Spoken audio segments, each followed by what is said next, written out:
Anandpur BJD प्रार्थी हेले अभिमन्यु सेठी अधूरा स्वप्न को पूरण करने को देले प्रतिश्रुति।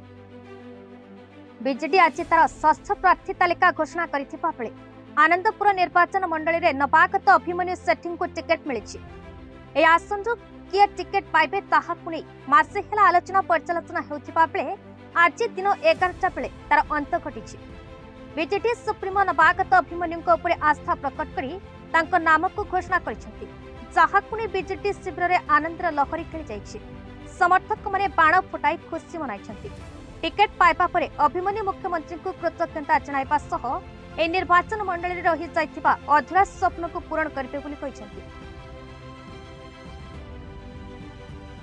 सर्वप्रथम धन्यवाद देवी आमर 4.5 कोटी ओडिशावासी जनमानसर नेता प्रिय मुख्यमंत्री नवीन पट्टनायक महोदय एवं भिके पांडियन सार आओ बबी भाई आम केउझर सार बद्रीनारायण पात्र एम पाखे मु कृतज्ञता एवं माननीय मुख्यमंत्री मो पर आस्था प्रकट करी आनंदपुर निर्वाचन मंडल समस्त जनसाधारण दुख बुझीपारि बोली मो पर आस्था प्रकट करी मत टिकेट देइछंती।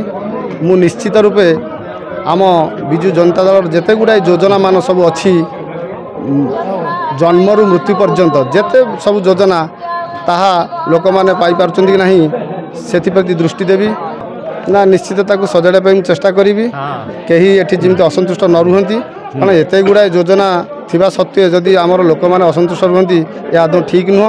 मु समस्त पाखे पहुँची समस्त को देखा करी कहार कहार कौन अधूरा सब स्वप्न रही पचारि बुझी संपूर्ण करने चेष्टा करी। हाटडीरू अजित नायक रिपोर्ट BE न्यूज ओडिशा।